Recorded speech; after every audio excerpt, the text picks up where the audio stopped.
నమస్తే, welcome to సత్యాగ్రహి. వచ్చే ఎన్నికల్లో బీఆర్ఎస్కు డిపాజిట్లు రావు, వస్తే పేరు మార్చుకుంటా. ఇది ఒక సామాన్యుడన్న మాట కాదు, ఏకంగా రాష్ట్ర ముఖ్యమంత్రి రేవంత్ రెడ్డి విసిరిన సవాల్. కడుపు నిండా విషమే, విషమున్నోడు ఇవాళ కడుపులో కత్తులు పెట్టుకొని కౌగిలించుకుంటారు. చూస్తున్నాం. ఆయన ప్రభుత్వం వస్తాడంటే ఈయనకు పెద్ద పదవి ఇస్తాడంట. నీకున్న ప్రతిపక్ష హోదా ఊడగొట్టకపోతే నా పేరు మార్చుకుంటా బిడ్డ కేసీఆర్. ఇదే నా సవాల్. చూసుకుందాం కేసీఆర్, నువ్వు నేను వచ్చే ఎన్నికల్లో నువ్వా నేనా. కానీ గ్రౌండ్ రియాలిటీ చూస్తుంటే సీన్ రివర్స్ అవుతోందన్నది స్పష్టంగా కనిపిస్తోంది. ప్రజల్లో పెరుగుతున్న ఆగ్రహం రేవంత్ సర్కార్ను ముంచేయబోతుందన్న అనుమానాలు కూడా కాంగ్రెస్లోనే వ్యక్తమవుతున్నాయి. కేసీఆర్ మళ్లీ అజేయ శక్తిగా మారుతున్నారని క్లియర్గా కనిపిస్తున్నా రేవంత్ రెడ్డి ఎందుకు సవాల్ చేశారు అన్నదే ఇవాల్టి స్టోరీ లైన్. రేవంత్ రెడ్డి సవాల్ రాజకీయ వ్యూహమా, ఆత్మవిశ్వాసమా అన్నది రాజకీయాలను రెగ్యులర్గా గమనించే ఎవరికైనా ఈజీగా అర్థమవుతుంది. ప్రత్యర్థులపై విమర్శలు కామనే, కానీ మరీ డిపాజిట్లు రావు పేరు మార్చుకుంటా అనడం ఏంటి? రాజకీయంగా ఒక పెద్ద రిస్క్ అనే చెప్పాలి ఇది. గతంలో కూడా చాలా మంది నాయకులు ఇలాంటి సవాళ్లు విసిరి ఫలితాలు తేడా కొట్టాక ముఖం చాటేసిన సందర్భాలున్నాయి. అంతదాకా ఎందుకు, కొడంగల్లో ఓడిపోతే రాజకీయ సన్యాసం తీసుకుంటా అని ఒక టైంలో రేవంత్ రెడ్డి ఛాలెంజ్ విసిరి ఆ తర్వాత ఏమాత్రం గుర్తులేనట్లు నటిస్తూ రాజకీయాల్లో కంటిన్యూ అవుతూనే ఉన్నారుగా. అయితే కేసీఆర్ గురించి, బీఆర్ఎస్ గురించి రేవంత్ రెడ్డి ఛాలెంజ్ చేయడమే అందరికీ కొంత విడ్డూరంగా అనిపించింది. కేసీఆర్ అంటే కేవలం ఒక మాజీ ముఖ్యమంత్రి మాత్రమే కాదు, ఆయన ఒక ఎమోషన్. ఆయనది త్యాగాల చరిత్ర.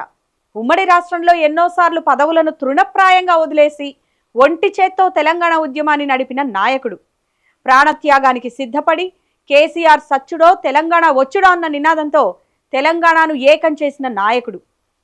మృత్యువు అంచుదాకా వెళ్లి రాష్ట్రాన్ని సాధించిన మహానేత కేసీఆర్ ఎప్పుడు ప్రజల మదిలో ఎవరెస్ట్ అంత ఎత్తులో ఉంటారు. 10 ఏళ్ల పాలనలో ఆయన చేసిన అభివృద్ధి, సంక్షేమం నేటికి ప్రజల కళ్ల ముందే ఉన్నాయి. అవన్నీ పక్కన పెడితే ప్రస్తుతం రేవంత్ రెడ్డి ప్రభుత్వంపై ప్రజల్లో తీవ్ర వ్యతిరేకత వ్యక్తమవుతోంది. దానికి కారణాలు అనేకం. ఇందులో ప్రధాన కారణం హైడ్రా విధ్వంసం.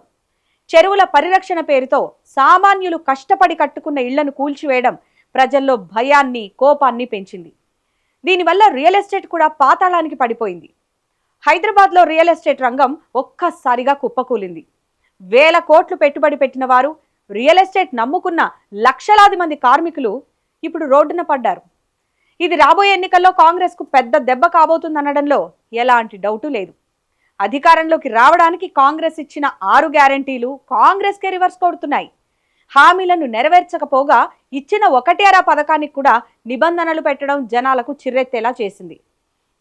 అర్హులైన వారికి కూడా కోతలు విధించడం వల్ల ప్రజలు మోసపోయామనే భావనలో ఉన్నారు. రైతులకు పెట్టుబడి సాయం అందడంలో జాప్యం, రుణమాఫీలో గందరగోళం, ఇలాంటివన్నీ కూడా ఓటర్లను బీఆర్ఎస్ వైపు మళ్లేలా చేస్తోంది. కేసీఆర్ ఉన్నప్పుడే బాగుండే అనే పరిస్థితికి తీసుకొచ్చింది. రాజకీయాల్లో ఏదీ శాశ్వతం కాదు. ప్రస్తుతం ఉన్న పరిస్థితులు చూస్తుంటే ప్రభుత్వ వ్యతిరేకత ఇంకా పెరిగి కాంగ్రెస్ కొంపముంచడం గ్యారంటీ అనిపిస్తోంది. ఏడాది తిరక్క ముందే ప్రభుత్వంపై ప్రజలు విసిగిపోవడం, ఈ 2.5 ఏళ్లలో కాంగ్రెస్ గ్రాఫ్ అమాంతం పడిపోయి బీఆర్ఎస్కు బీభత్సమైన ప్లస్గా మారింది.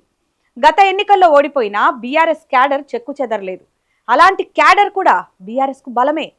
కాంగ్రెస్ పాలనతో పోల్చుకుంటే కేసీఆర్ పాలనే బాగుండే అనే భావన మెట్రో సిటీస్ నుంచి పల్లెల దాకా కనిపిస్తోంది.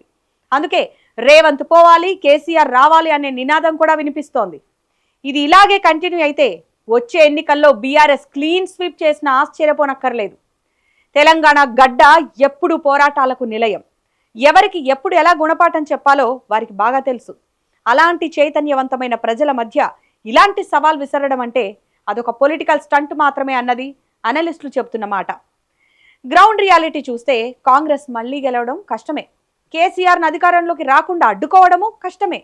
కాబట్టి అన్నమాట ప్రకారం సీఎం రేవంత్ రెడ్డి పేరు మార్చుకుంటారా, లేక ఇంతకు ముందు సవాల్ చేసి మాట తప్పినట్లు ఇప్పుడు కూడా మాట తప్పుతారా అన్నది చూడాలి. ఇలాంటి ఇంట్రెస్టింగ్ టాపిక్స్ కోసం మా ఛానల్ని సబ్స్క్రైబ్ చేసుకోండి.